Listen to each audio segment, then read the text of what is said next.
నమస్తే, welcome to news wave. Telangana రాష్ట్రంలో కాంగ్రెస్ ప్రభుత్వం వచ్చి 2.5 సంవత్సరాలు అవుతుంది. మరి గత ప్రభుత్వం బీఆర్ఎస్ ప్రభుత్వంలో అన్యాయాలు అక్రమాలే జరుగుతున్నాయని చెప్పి నిరుద్యోగులను ముందు పెట్టి గద్దెనెక్కిన ఈ ప్రభుత్వంలో కూడా అన్యాయాలు అక్రమాలే తప్ప మరి ఇంకోటి ఏది లేదు. ఎందుకు అంటే 1 కోటి మంది మహిళను కోటీశ్వరం చేస్తా అన్న ఈ ప్రభుత్వం అదే డిపార్ట్మెంట్లో స్త్రీ నిధిలో అనేక అక్రమాలు బయటపడుతున్నాయి. మరి వాటి గురించి చెప్పేందుకు గతంలో అందులో పనిచేసిన వ్యక్తి రాము ఉన్నారు. వారిని అడిగి తెలుసుకునే ప్రయత్నం చేద్దాం. అన్న నమస్తే, ఎట్లుంటారా అన్న? బాగున్నాను. గత 3 ఈ ఎండకు తిరిగి ఇదంతా చేసి ఎట్లుంటారన్న? ఫస్ట్లో మిమ్మల్ని కలిసినప్పుడు ఎట్లున్నా, ఇప్పుడు ఎట్లున్నా? సీతక్క యొక్క అరాచకాలను తట్టుకోలేక ఇట్లా బయట తిరుగుకుంటూ ఇట్లా పేద ప్రజలను ఏ రకంగా అయితే అన్యాయం చేస్తారో అవంతా పేద ప్రజలకు తెలియజేయడానికి మేము ఎండనక వాననక తిరుగుతూనే ఉన్నాం. గత 3 సంవత్సరాల కాంచి ఈ డిపార్ట్మెంట్లో జరుగుతున్న అన్యాయాలు అక్రమాలపై మీ పోరాటం చేస్తూనే ఉన్నారు. మరి అందులో సీతక్క గారి పాత్ర ఎంతవరకు ఉంది? ఇందులో సీతక్క పాత్ర 100% ఉందన్న. ఎందుకంటే ఇది సీతక్క శాఖ, పంచాయతీరాజ్ సంబంధించిన శాఖ. ఎంతమంది పంచాయతీరాజు ప్రిన్సిపల్ సెక్రటరీ మారినా దానిలో ఉన్న శ్రీనిధి ఎండి మాత్రం మారడు. ఇప్పటివరకు నేను 3.5 సంవత్సరాల నుంచి ఈ ఉద్యమాన్ని స్టార్ట్ చేసినప్పటి నుంచే ఇప్పటివరకు 10 మంది దాకా ప్రిన్సిపల్ సెక్రటరీ మారాడు. కానీ శ్రీనిధి ఎండి మాత్రం ఇప్పటివరకు మారడు. ఎందుకు మారడు అని అంటే గత 2009లో వీఆర్ఎస్ తీసుకొని రిటైర్డ్ అయిన విద్యాసాగర్ రెడ్డి 2010 నుంచి 11 వరకు మైక్రో ఫైనాన్స్ అడ్వైజర్గా పనిచేసిన విద్యాసాగర్ రెడ్డి 2011 నుంచి 2026 వరకు స్టిల్ డేట్ వరకు కూడా అప్పనంగా అక్రమంగా ఈ దొంగ ఎండిగా కొనసాగుతున్న వ్యక్తి ఎవరైనా ఉన్నారంటే అది విద్యాసాగర్ రెడ్డి. ఈ దొంగను పెంచి పోషిస్తుంది ఎవరు అని అంటే సీతక్క. దీని వెనకాల ఉన్న మరి వేం నరేందర్ రెడ్డి, చంద్రశేఖర్ రెడ్డి, రేవంత్ రెడ్డి, వీళ్ళు నలుగురు కలిసి ఒక రకంగా చెప్పాలంటే ఈయన ఎత్తుకొని తిరుగుతున్నారు వీళ్ళు. కాబట్టి మేము చెప్పొచ్చేది ఏంటంటే శ్రీనిధిలో అనేక అవకతవకలు జరిగినాయి, అనేక అక్రమాలు జరిగినాయి అని చెప్పిన ఈ రోజు వరకు కూడా సీతక్క ఈ ఎంక్వైరీ 523 జీవో వేసిర్రు. ఈ ఎంక్వైరీని ఎందుకు ఎంక్వైరీ చేయలేకపోతుంది సీతక్క ఎంక్వైరీ చేయలేకపోవడానికి కారణం ఏంది అని అంటే ఇది సీతక్క ఇచ్చిన చిత్తు కాగితమా? సీతక్క మంత్రి అనుకుంటుందా? ఈ తెలంగాణ రాష్ట్రానికి వార్డు మెంబర్ కూడా తన వార్డులో ఏం జరుగుతుంది, వాళ్ళ వార్డుల సమస్యలు ఏందనేది ఒక చిత్తశుద్ధితో ప్రజలు ఎన్నుకున్నాడు కాబట్టి ఆయన ఒక బాధ్యత గల వ్యవహరిస్తారు. నీకు బాధ్యత లేకుండా ఒక మంత్రి పదవిలో ఉండి ఇష్టానుసారంగా మీరు జీవో ఎంక్వైరీలు ఇస్తారు. ఈడు దొంగని నువ్వే చెప్తావు, మళ్ళీ ఈ దొంగకు తాళం చేతులు నువ్వే ఇచ్చడం అనేది తెలంగాణ ప్రజలు పిచ్చోళ్ళలాగా కనిపిస్తున్నారని మేము అడుగుతున్నాం సీతక్కని. ఇప్పటికైనా మీరు ఎంక్వైరీ చేయండి. 2 సంవత్సరాలు అయింది. వానికి అప్పనంగా 5 లక్షల శాలరీ ఇచ్చుకుంటా శాలరీ దేవుడు అడిగన్న. దీనిలో అనేక రకాల కోట్లాది రూపాయల కుంభకోణం జరిగింది. ఆ కుంభకోణం పైన మీరు ఎంక్వైరీ చేయండి సీతక్క గారు అని పదే అడిగితే దీనిలో మీరు నిమ్మకు నీరెత్తినట్టుగా మా సమస్యను పక్కదారి పట్టించుకుంటూ ఇందులో ఏదో 4 మాత్రం 3 మాత్రమే ఒక్కడు మాత్రమే చేస్తున్నాడు. సీతక్క అంటే విద్యాసాగర్ రెడ్డి గారు ఒక 20 మంది చెంచాలను పొంచి పోషిస్తాడు. ఆ చెంచాల దగ్గర నేను ఈ తెలంగాణ ప్రజలకు జరుగుతున్న అన్యాయాన్ని మన ఛానల్స్ ద్వారా తెలంగాణ ప్రజలకు వివరిస్తుంటే నన్ను అటాక్ చేయమని చెప్తుంది. అంటే గూన్స్ను పెంచి పోషిస్తుంది సీతక్క అని మేము అడుగుతున్నాం. ఇందులో ఈ అక్రమంలో సీతక్క గారి పాత్ర ఎంతవరకు ఉండొచ్చు? ఎందుకంటే గతంలో ఇలాంటి అక్రమాలు అన్యాయాలపై నేను పోరాడతాం, నేను క్రమశిక్షణ ఇట్లా తీసుకుంటామని ఆమె చెప్పడం జరిగింది. మరి ఇప్పుడు తను మౌనంగా పాటిస్తుందా అంటే నిజంగా ఉందా, లేకుంటే అందులో అక్రమాలు అనేది జరగకుండా ఉంటుందా? అసలు అండ్లకు సీతక్కకు 100% దీనిలో అక్రమాలలో వాటా ఉంది. వాటా లేనిది ఎవ్వరు కూడా ఆల్రెడీ ఎంక్వైరీ జీవో ఉన్నాక కూడా మళ్ళీ రిన్వాల్ ఇచ్చి మళ్ళీ కొనసాగిస్తున్నారు అని అంటే వీడు అవులగాడని తెలిసి వాడు దొంగ అని తెలిసి నువ్వు అది పదే పెట్టుకుంటున్నారంటే మీకు అక్షరాల ఆర్థిక లావాదేవీలు ఉన్నవి. మేము నిక్కాచిగా నిర్దిష్టమైన ఆరోపణలు చేస్తున్నాము. ఇది 100% నిజాలు. తెలంగాణ ప్రజలు మేల్కొలండి. సీతక్క అనేరు ఆదివాసి బిడ్డ, నక్సలైట్ బిడ్డ అనేది పక్కకు పెట్టండి. సీతక్క శాఖలోనే అనేక అక్రమాలు జరిగినవి. సీతక్క శాఖలోనే పిఆర్ డిపార్ట్మెంట్కి సంబంధించిన పంచాయతీరాజ్ శాఖలోనే ముసలోళ్ళను మాత్రమే ఎక్స్టెన్షన్ చేస్తున్నారు. వేరే ఇరిగేషన్, పిఆర్ డిపార్ట్మెంట్, ఈ 2 డిపార్ట్మెంటే జరుగుతున్నాయి. మిగతా డిపార్ట్మెంట్లో అరాకురగా మాత్రమే జరుగుతున్నవి. పదే మేము చెప్తుంటే కూడా పదే ఇన్ని ఛానల్ వాళ్ళు చెప్తుంటే కూడా పదే మీకు ఇన్ని విన్నవాళ్ళు పిలుచుకుంటే కూడా మా వేదన మాత్రం అన్నీ మీకు బూడిద వచ్చిన పన్నీరులో అవుతుంది. సీతక్క గారు ఖచ్చితంగా దీని మీద ఎంక్వైరీ చేసి విద్యాసాగర్ రెడ్డి తొలగించండి అని మేము పదే చెప్తున్నాం. అయినా సీతక్కకు మాత్రం చీమ కొట్టినట్టు కూడా లేదు. ఒకవైపు నిరుద్యోగులకు ఉద్యోగాల అవకాశాల కొరకు మాత్రం ఏజీ అనేది తగ్గించడం జరుగుతుంది. మరి రిటైర్డ్ స్థాయి అధికారులను ఎందుకు ఎక్స్టెన్షన్ చేస్తున్నారు? పదే ఎక్స్టెండ్ చేయడానికి గల కారణం ఏంది? ఆయన అదే ప్లేస్లో ఇన్ని సంవత్సరాలు కొనసాగడానికి గల కారణం ఏంటి? ఆయన కుంభకోణాలు చేశారన్న. 10 ఏళ్ళు పెంచి పోషించింది బీఆర్ఎస్లో ఎర్రబల్లి దయాకర్రావుకు సిఎస్ఆర్ ఫండ్స్ నుంచి అనేక ట్యాబులు కానీ తర్వాత ఈ కంప్యూటర్స్ కానీ దాదాపు 200 కోట్ల కుంభకోణం జరిగింది. దానిపైన కూడా ఎంక్వైరీ చేసింది సీతక్క. ఎంక్వైరీ చేసి మీ మీ మీ అజాత శత్రువు అనుకుంటున్న మీ టీడీపీ బంధంతోనే మీ ఎర్రబలి దయాకర్ మీద ఎంక్వైరీ ఆపుతున్నారు సీతక్క గారు. మీ బంధం అట్లనే కొనసాగుతుందా? పార్టీలు వేరే కానీ మీరు అప్పనంగా వచ్చిన అవినీతి డబ్బును పంచుకొని తినడంలో మీరు అందరూ ఒకటే అని చెప్పేసి మేము అడుగుతున్నాం. ఈ ఎంక్వైరీ చేయకుండా ఖచ్చితంగా సీతక్కకు దీనిలో వాటా ఉంది. ఎందుకంటే ఫస్ట్ వాటా లేనప్పుడు జీవో ఇచ్చింది, వీడు అవినీతి పరుడు అని చెప్పింది, వీడు ముసలోడు అని చెప్పింది. మీలాంటి నవయువకులు ఈ తెలంగాణ నిర్మాణంలోని తర్వాత 1 కోటి మంది కోటీశ్వర్లు ఏదైతే ముఖ్యమంత్రి కాదు మానసపుత్రిక అని ఈమెనే పదే నేను కలిసినప్పుడు చెప్పిందో, మళ్ళీ ఈ రోజు ఏమైంది ఆ మానసపుత్రిక? ఈరోజు ఎందుకు ఈ మానసపుత్రికను అవినీతి పుత్రికగా మార్చుతుర్రు? ఈ పేద మహిళలను కోటీశ్వర్లు చేస్తారని పేద మహిళల యొక్క సొమ్మును అప్పనంగా ఎందుకు దోసుకుంటున్నారని మేము అడుగుతున్నాం. ఖచ్చితంగా సీతక్క గారు ఇది ఎంక్వైరీ చేయండి అని చెప్తున్నాం. ఇప్పటికైనా మేము అక్కకు వ్యతిరేకం కాదని చెప్పినాం, పదే చెప్తున్నాం. అక్క వాళ్ళకు సంబంధించిన అనుచరులు కానీ ఎవరు కానీ అందరూ కానీ నేను ఈ వీడియోస్ పెడుతున్నాను, నా నెంబర్ బ్లాక్ చేయడము, తర్వాత కొన్ని రోజుల క్రితం నన్ను బెదిరించడము, తర్వాత ఒక జర్నలిస్ట్ ద్వారా ఇదంతా సద్దుమణిగిన తర్వాత కూడా అక్క ఏం చేస్తున్నానంటే దీన్ని ఎంక్వైరీ చేయండి, విద్యాసాగర్ రెడ్డిని తొలగించండి, దీనిలో ఉద్యోగులను అప్పనంగా తీసేసిండు, ఎస్సీ ఎస్టీ బీసీ ఎంప్లాయీలను అరాచకంగా ఎట్లా అంటే ఒక రకంగా చెప్పాలంటే హరాస్మెంట్ చేసిండను. హరాస్మెంట్ చేసి పేద దళిత మహిళలను హరాస్మెంట్ చేసిన, వాష్రూమ్ కూడా లాకేసుకున్న దౌర్భాగ్య స్థితి సీతక్క శాఖలో ఒక మహిళా మంత్రి అయ్యింది. మీరు సిగ్గుతో తలదించుకోవాలని సీతక్కకి సందర్భంగా తెలియజేస్తున్నా. ఏ రకంగా అయితే విద్యాసాగర్ రెడ్డి గారు పేద మహిళల దళిత మహిళలను హరాస్మెంట్ చేసిన వాళ్ళకు శాలరీలు పెంచిండు, వీళ్ళ సామాజిక వర్గం ఒక్కటే రెడ్డి అనే ఒక సామాజిక వర్గంతోనే పెంచుకున్నాడు శాలరీ. ఒకటే డిపార్ట్మెంట్లో శాలరీ ఎట్లా పెంచుతుంది? సీతక్కకు నామ్స్ తెలియవా, బైలాస్ తెలియవా? ఎందుకు మీరు ఎంసీ మీటింగ్కి అటెండ్ అవుతలేరు? అటెండ్ అయినా మీకు ఎందుకు తెలుస్తలేదా? తెలియకపోతే ఎందుకు అధికారులను పిలిపించుకొని మీరు మాట్లాడతలేరు?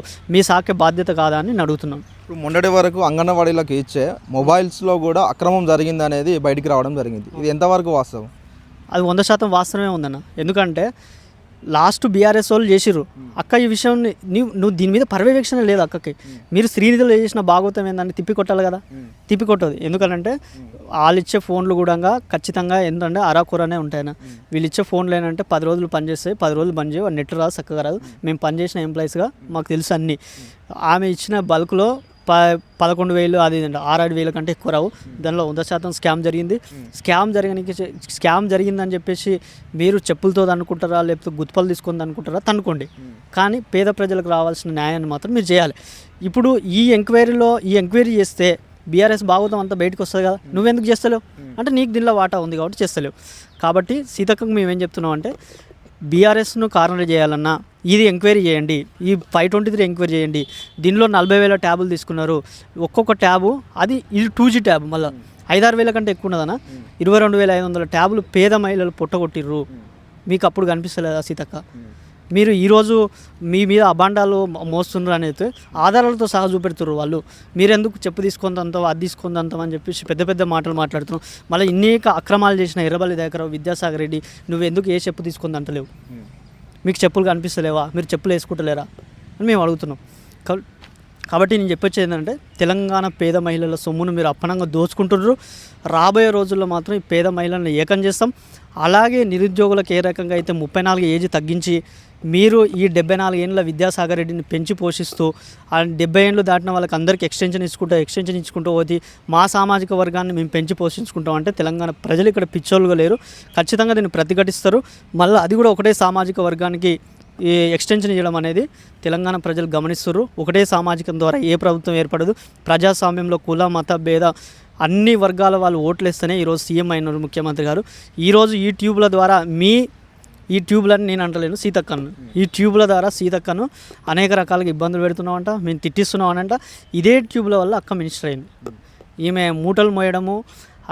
అక్కకు నేను పదే చెప్తున్నా, మీరు రీల్స్లో ఉండకండి, రియాలిటీలోకి రండి.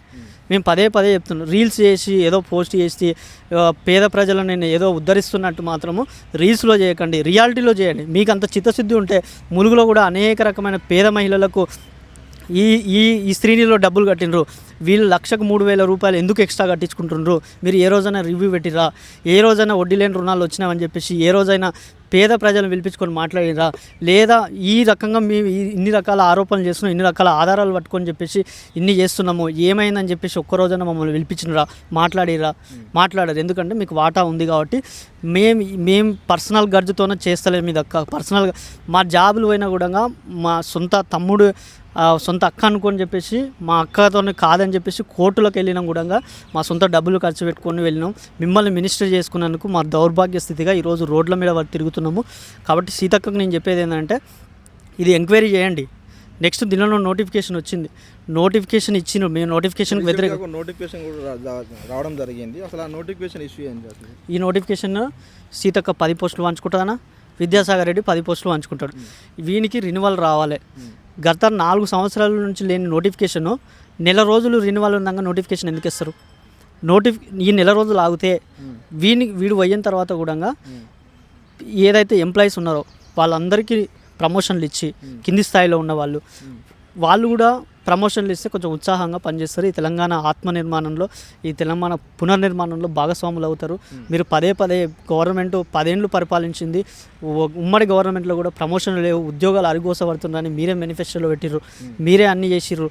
మళ్ళీ ఈరోజు ఈ ఎంప్లాయీస్కి మీరు ప్రమోషన్ లేకుండా 10-12 ఏళ్ళ నుంచి అదే రకంగా వర్క్ చేస్తున్నారు, అదే ఫీల్డ్లో వర్క్ చేస్తున్నప్పుడు కూడా పని చేయడానికి కూడా నిరాశక్తితో ఉంటారు. కాబట్టి వీళ్ళకి ప్రమోషన్లు ఇచ్చి 70% ప్రమోషన్లు ఇవ్వాలి, 30% రిక్రూట్మెంట్ చేయాలి. ఈ ప్రభుత్వం ఈ సంస్థలో రిక్రూట్మెంట్ ఏ విధంగా జరుగుతుంది? కాంట్రాక్ట్ లెక్చర్గా జరుగుతుందా, లేకుంటే డైలీ వేజెస్ లాగా తీసుకుంటారు? అసలు ఏ విధంగా రిక్రూట్ చేస్తారు? ఇది ఏ రకంగా రిక్రూట్ చేస్తారంటే, ఇది కాంట్రాక్ట్ అంటాడు ఒకసారి, తర్వాత కన్సల్టెన్సీ అంటాడు, తర్వాత FTA అంటాడు. ఒక నామ్స్ కానీ ఒక పద్ధతి కానీ ఏది లేదు, ఒక పద్ధతి ప్రకారం ఫాలో అయ్యేది లేదు. ఇక్కడ 2.5 లక్షల రూపాయల శాలరీ పెట్టిండు. ఎవరిని అబ్బ సొమ్మని వీడు పెట్టిండు విద్యాసాగర్ రెడ్డి. ఎవరిని అబ్బ సొమ్మని నువ్వు రిక్రూట్ చేస్తున్నావు? నీ బిడ్డలకు ఇచ్చుకోవడానికి, నీ అల్లులకు ఇచ్చుకోవడానికి గతి లేదు అని చెప్తే మా నిరుద్యోగులకు ఒక్కొక్క రూపాయను తెలంగాణ ప్రజల కాళ్ళు పట్టుకున్నా మేము అడుక్కొని మీకు ఇస్తాం. మీకు డబ్బులు లేవంటే నీ 100 కోట్లు సంపాదించినావు, 100 ఎకరాల భూములు సంపాదించినావు, నిర్మల్లో కానీ కల్వకుర్తిలో కానీ. మళ్ళీ ఈ రకంగా నువ్వు నోటిఫికేషన్ లేచి నీ సామాజిక వర్గానికి చెందిన వాళ్ళకు, నీ బంధువులకు ఇచ్చుకోవడానికి, నీ ఫ్రెండ్స్కి ఇచ్చుకోవడానికి 2.5 లక్షల రూపాయలు శాలరీలు పెట్టిండనా? ఇది ఏ నామ్స్ ప్రకారం పెట్టింది అనేది దీనిలో ఏది లేదు. దీనిలో ఇది ఎగ్జామ్ లేదు, దీనిలో రోస్టర్ లేదు, BC SC ST ఎంప్లాయీస్లకు రిజర్వేషన్ కూడా లేదు. ఇది అమ్ముకోవడం కోసం మాత్రమే నోటిఫికేషన్ చేసిండు. ఇది ఇక్కడ నిరుద్యోగులకు కానీ అక్కడ ఉన్న ఉద్యోగులకు కానీ ఎక్కడ న్యాయం జరిగేది లేదు. ఓన్లీ సీతక్కకు, విద్యాసాగర్ రెడ్డికి న్యాయం జరిగే విధంగా ఉంది తప్ప ఈ నోటిఫికేషన్ లేదు. ఈ 23కు రినివల్ అవుతున్న విద్యాసాగర్ రెడ్డికి పెట్టి నువ్వు నోటిఫికేషన్ ఎందుకు వేసినావు? వాడు దొంగ అని జీవో 523 నువ్వే వేస్తావు, మళ్ళీ ఆ దొంగనే నోటిఫికేషన్ ఏమని చెప్తావు? అంటే తెలంగాణ ప్రజలు అంత పిచ్చిగా కనిపిస్తున్నారు, తెలంగాణ నిరుద్యోగులు అంత పిచ్చిగా ఉన్నారా అని సీతక్కను మేము ప్రశ్నిస్తున్నాం. ఈరోజు ఖచ్చితంగా ఈ నోటిఫికేషన్ క్యాన్సిల్ అయ్యే విధంగా మేము పోరాటం ఖచ్చితంగా చేస్తామన్నా. ఖచ్చితంగా దీనిలో రోస్టర్ పాటించాలి. ఈ నోటిఫికేషన్ను ఏ రకంగా అయితే మీరు ఈ కింది స్థాయిలో ఉన్న ఎంప్లాయీస్కి ప్రమోషన్ ఇచ్చి ఈ నోటిఫికేషన్ వేయాలి. రాబోయే ఇంకా నోటిఫికేషన్లో 2-3 వేల నోటిఫికేషన్లు శ్రీనిధిలో ఉంటాయి. అది పారదర్శకంగా చిత్తశుద్ధితో రోస్టర్తో ఒక పారదర్శకమైన ఎగ్జామ్ పెట్టి ఈ విద్యాసాగర్ రెడ్డిని తీసేసి మాత్రమే రిక్రూట్మెంట్ చేస్తే ఈ తెలంగాణ నిరుద్యోగులకు న్యాయం జరుగుతుంది తప్పితే ఈ విద్యాసాగర్ రెడ్డి బంధువులకు మాత్రమే న్యాయం జరుగుతుంది ఇప్పుడైతే అని మేము చెప్పదలుచుకున్నాం. మీరు సీతక్కని కానీ ఆ డిపార్ట్మెంట్లో సంబంధిత అధికారులను కానీ ఏ రోజన్నా కలిసి వివరించే ప్రయత్నం చేశారు? మంచి క్వశ్చన్ అడిగినా, ఎవరు అడిగిన నేను ఆల్రెడీ ఇంతకుముందుకు PR ప్రిన్సిపల్ సెక్రటరీ శ్రీధర్ అని ఉండే, ఆయన GO 523 ఎంక్వైరీ ఏమైందని మేము అడిగితే ఆయన మీరు మాకు ఆఫీస్కి ఎందుకు వస్తారు అంటే, మనం ట్యాక్సీ కట్టి మన చెమట చుక్కలతో ట్యాక్సీ కడితే ఈరోజు 3-4 లక్షల జీతం తీసుకొని శ్రీధర్ అనే ఒక ప్రిన్సిపల్ సెక్రటరీ సింగరేణిలో కోట్లాది రూపాయలు ఈ తెలంగాణ సొమ్మును దోచుకున్న శ్రీధర్ ఏదైతే IAS ఉంటాడో ఆయన ఒక BC సామాజిక వర్గానికి చెందిన ఆయన. నేను ఒక BC సామాజిక వర్గానికి చెందిన వాడిని. నన్ను అపాయింట్మెంట్ ఇచ్చి ఇలాంటి వాళ్ళు రారని చెప్పేసి, ఇలాంటి వాళ్ళని ఆఫీస్కి రావద్దని చెప్పేసి వాళ్ళ అనుచరులతోన, వాళ్ళ సిబ్బందితోన, ప్లస్ నేను ఇచ్చిన రిప్రజెంటేషన్ల మీద కనీసం ఎండార్స్మెంట్ కూడా చేయలేనటువంటి సిచ్యువేషను ఈ శ్రీధర్ బాబుది ఉంది. ఈ శ్రీధర్ ఉంది. ఐఏఎస్కి ఇచ్చినాం, మినిస్టర్లకు ఇచ్చినాం, తర్వాత ఈ అధికారులకు ఇచ్చినాం, వీడు MD కూడా ఇచ్చినాం. MD నువ్వు వెళ్ళిపోవని చెప్పేసి ఆయన కూడా ఇచ్చినాం. మాకు ప్రమోషన్లు వస్తలేదు, నువ్వు పెద్ద మనసు చేసుకొని మీరు ఏ రకంగా అయితే 15 సంవత్సరాల నుంచి 3 లక్షలు, 4 లక్షలు, 5 లక్షల జీతం ఉంది, 4-5 కార్లు వాడుతుండ్రు, తర్వాత మయోన్ రామేశ్వరరావు గారికి 60 లక్షల రెంటు ప్రతి నెల నువ్వు పే చేస్తున్నావు, నువ్వు రాజభోగాలు అనుభవిస్తూ ప్రతి సందర్భంలో నీవు పని చేసేది ఏముండదు. నాన్న ఓన్లీ చైర్లో వచ్చి కూర్చుంటాడు, ఆ పేపర్ చదివి పోతాడు, ఆ 2-3 రివ్యూలు పెడతాడు. ఆ రివ్యూలో కూడా మూతి మొత్తం ఇట్లా పక్కకి వెళ్ళిపోతుంది. ఆయన పెరాలసిస్ వచ్చింది. అసలు ప్రభుత్వ నిబంధనల ప్రకారం పెరాలసిస్ వచ్చిన వానికి అసలు ఎక్స్టెన్షన్ ఇవ్వద్దు. కానీ ఏడగూడంగా అడుగడుగున ప్రభుత్వ నిబంధనలు ఉల్లంఘన చేసిర్రు. అనేక స్కాములు చేసిన వాడిని తీసుకొచ్చి ఈ 1 కోటి మందిని తీసుకొచ్చి పెట్టి ఈ 1 కోటి మందిని కోటీశ్వరులు చేస్తా అంటే ప్రజలు ఎవరు నమ్మడానికి సిద్ధంగా లేరు. మేము ప్రతి సందర్భంలో ప్రజలను చైతన్యపరుస్తుంటాము. రాబోయే ఇప్పుడు ఇదంతా ఈ వీటిలో వస్తే ఏమవుతుంది, ఆర్టీవీలో వస్తే ఏమవుతుంది అని చెప్పేసి వాళ్ళు ప్రగల్భాలు వెళ్తుండ్రు. ప్రగల్భాలు వలకని దీని గురించి ఎందుకు మాట్లాడుతారు అంటే మీరు ఖచ్చితంగా మీ వెన్నులో వణుకు పుడుతుంది కాబట్టే దీని గురించి మాట్లాడుతుర్రు. రాబోయే ఎలక్షన్లో ఇవన్నీ కూడా మేము విస్తృతంగా ప్రచారం చేస్తాం. సీతక్కను ఓడగొట్టాలి, సీఎం రేవంత్ రెడ్డి కుర్చీని కూడా కూలగొట్టే ప్రయత్నం మేము ఖచ్చితంగా చేస్తాం. ఏ రకంగా అయితే బీఆర్ఎస్ను ఇంటింటికి తిరిగి ఈ పేదింటి ఆడబిడ్డల కాళ్ళు పట్టుకున్నామో, ఈ పేదింటి ఆడబిడ్డల మా అమ్మలు, మా అక్కలు, మా అమ్మమ్మలు ఏ రకంగా అయితే పెన్షన్ డబ్బులు కూడా మీకు ఈ పెన్షన్ ఒకటే వస్తుంది, మా భవిష్యత్తును అంధకారంలో నెడుతుండ్రు కేసీఆర్ అనే వ్యక్తి దుర్మార్గుడు అని చెప్పేసి ఆ రోజు ఏ రకంగా తిరిగినామో రేపు కూడా సొంతగా డబ్బులతో ఉన్న కాలుకు బల్పం కట్టుకొని ఏ రకంగా అయితే కాంగ్రెస్ ముఖ్యమంత్రులు ఉన్నారో, కాంగ్రెస్ ముఖ్యమంత్రి కానీ మంత్రులు ఉన్నారో డిపాజిట్లు కూడా రావు. ఏ రకంగా అయితే మేము పంచలు కూడా తీసి తంతామని చెప్పేసి తెలంగాణ నిరుద్యోగుల తరపు నుంచి డిమాండ్ చేస్తున్నాం. ఖచ్చితంగా మీరు ఈ రకమైన ఎంక్వైరీ ఖచ్చితంగా చేసి విద్యాసాగర్ని తొలగించి ఇంట్లో ఉన్న ఎంప్లాయీస్ని మీరు ఆదుకోవాలి. తెలంగాణలో 1 కోటి మంది కోటీశ్వరులు చేస్తామని మీరు ఏ రకంగా అయితే ప్రగల్భాలు వలుకుతుండ్రో అది ఆచరణ సాధ్యంలో తీసుకురావాలని చెప్పేసి మేము డిమాండ్ చేస్తున్నాం.